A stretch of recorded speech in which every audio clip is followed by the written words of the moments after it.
Hello, and welcome to the third in this series of Digital Twin Talks looking at interconnected digital twins. I'm Tom Hughes, the delivery lead of the Digital Twin Hub and facilitator for this Twin Talk series. Today I'm introducing Kevin Reeves, who's the Director for IoT and Digital at Costain. Kevin's talk on the integrated enterprise looks at digital transformation and how it accelerates across the built environment. Costain is collaborating across the value chain to move towards an integrated enterprise, connecting digital twins to ask complex what-if questions of UK infrastructure. Before I hand over to Kevin, just a couple of pieces of housekeeping. As with all the digital twin talks, Kevin, myself, and other members of the CDBB team will be online for a live discussion at 10:30 a.m. on Tuesday. Please bring your thoughts, questions, and challenges to the Digital Twin Hub to continue the discussion. Thanks, and over to you, Kevin. Okay, so first of all, huge thanks for inviting me to take part in the Twin Talks. Really excited to talk about my favourite subject, digital twins, and in this case, digital twins within the enterprise, as you'll see on the slides there. So I wanted to start really just by giving a quick introduction to digital twin within Costain. I think a lot of people recognise us due to our heritage in construction in the built environment and our long heritage, over 150 years in fact, of delivering complex infrastructure programs. Over the last 5 years or so, we've really been transforming our business, and the reason for that is really in response to changing client demand and the different industry initiatives that are running.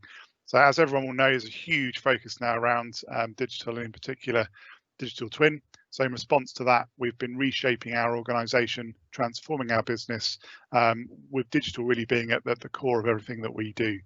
So there's sort of 3 high-level service lines that we focus on: digital advisory, digital integration, digital products and services, and they're delivered by Digital Costain. That's important because we like to prove through our own contracts, our own projects, our digital capability. So before we bring something to market, we make sure that we've done it within our own business first. It's our ambition to be a leader within the UK infrastructure space in relation to digital transformation. We're very, very keen on being open and honest, and we build trust with our clients through that process, which results in over 95% of our business being repeat business. Our purpose is to improve people's lives. It's why we exist as an organisation, and it's kind of what gets us all out of bed in the morning. So I wanted to dive straight in now to the lovely world of digital twin, and I suppose start really with an example of how we view digital twins within the enterprise. And I'm going to just portray a water sector example just to set the scene really. So thinking about digital twins across the enterprise, we've been encouraging clients to think about their overall value chain. So in this case, we're representing a water value chain, but the different services and processes that an organisation needs to deliver their strategic outcomes. And we've aligned that then to the different technology stacks that in this case, exist within the water arena. And thinking about the impacts of the different areas within the client's organisation. So as you can see there, physical components and assets sit at the bottom of that stack. They're what underpins the digital twin. But of course, there are existing systems already that monitor, measure, operate, control those different physical assets, from site supervisory control and data acquisition, all the way up to enterprise IT and some of the external applications that clients use to engage with customers and some of their external stakeholders. Now, within the business itself, we then think about, well, what are the different interoperability frameworks that are needed to start to join up some of these digital dots across the client enterprise. And related to that, of course, is the overall importance of having robust data structures, data standards, and the right permissions to be able to share information across a business. That, of course, ties into the different organisational structures and business functions that make use of the digital twin, and ultimately that's where the value is derived. We turn that data into useful information that people can use across the business to help them in their day-to-day life. People skills and culture, absolutely vital to the success of digital twin. People quite often can be a bit shy around some of the technology, so we make sure that we break down some of those cultural barriers. We really do think about skills both in terms of upskilling the current workforce, but making sure we're making the enterprise attractive to talent coming into the industry and making sure that we can maintain them throughout their career. And finally, and most importantly, making sure that anything we do in relation to digital twin ties back to some form of strategic business outcome and helps a business, identify that they're meeting that strategic outcome by thinking about the metrics that are needed to support that. So we always start with, what are the outcomes that you're looking to drive as a business, and we work backwards from there.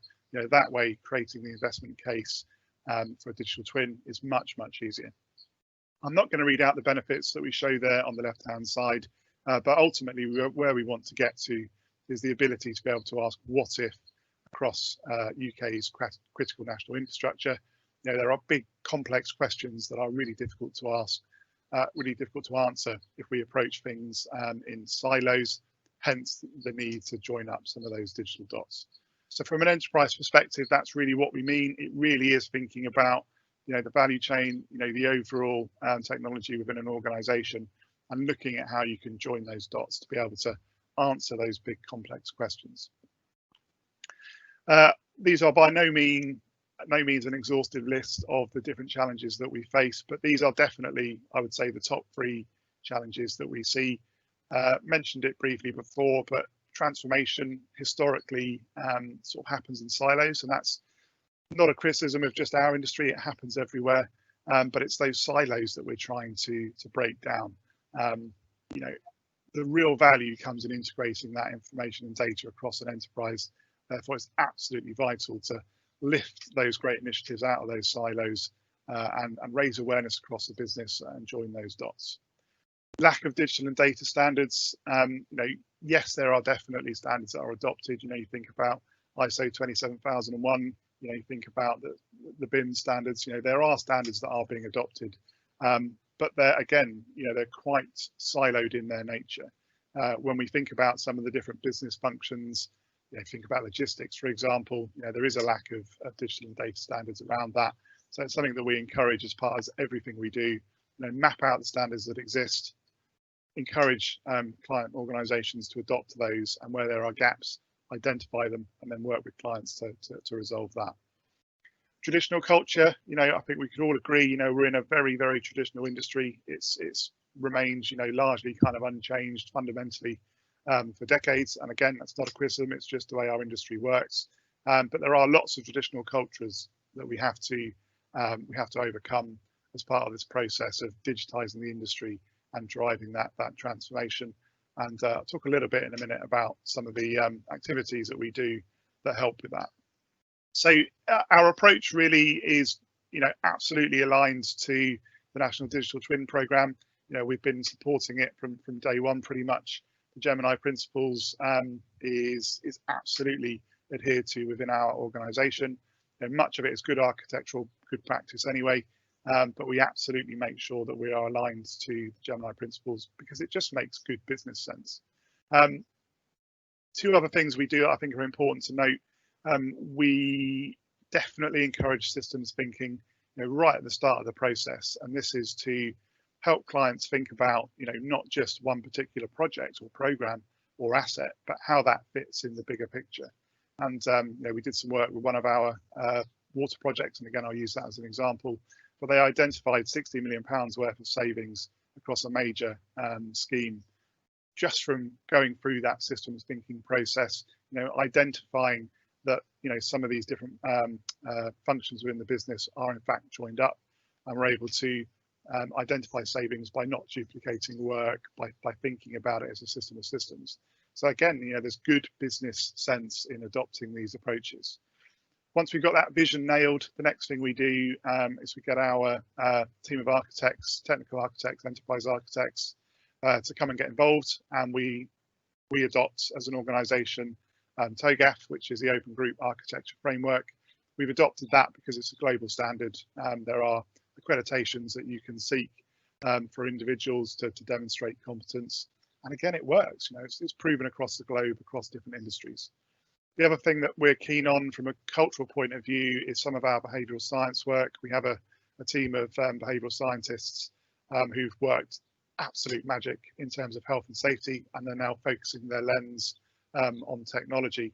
And this is about driving the right behaviours across an organisation to help with that adoption process, because it's not easy. And the other thing we find that really helps is making sure that everything is user-centric. So who is going to be the end user of that information or that solution, and making sure that we get them engaged right from day one. Learning from others, something that we're really keen to do. You know, we talk about manufacturing a lot, and I'm just giving 3 examples there, but enterprise logistics, you know, there are a number of big owner operators in the infrastructure space looking at this right now and considering that just-in-time capability that's driven, you know, really significant improvements in efficiency within the manufacturing space. And that really does tie to that factory-based modular approach. You know, if you're going to move away from bespoke on-site construction and move to more of a modular approach, then what you're delivering to site tends to be much larger, more expensive components. Therefore, having that just-in-time capability really does help. And we're finding that digital twin is a great way of integrating the right information across that supply chain, across that value chain, to enable this type of capability. The other thing that we've been working on for probably about 6 or 7 years now is production-based approaches to planning and delivery. It's been business as usual in oil and gas for a little while. We've now taken that great knowledge and expertise and embedded that into the rest of our business. This is now the standard way that we deliver. And again, what underpins it is good, robust information, getting the right information to the right people at the right time, so that they can make more informed decisions. And the final thing that I wanted to cover off really was the importance of collaboration to succeed. I think most organisations recognise that, you know, the challenges we face, you know, they're much bigger than any one organisation. You know, if you think about net zero as an example, this is an enormous challenge that we all have to face up to, and it's much easier to address those challenges if we work together. Part of that is making sure that information is flowing between organisations.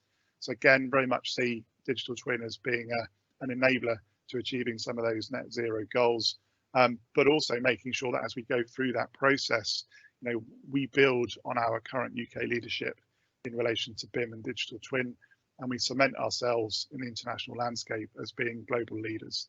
And again, that's something that we can all work together on. You know, we will achieve that through much closer collaboration.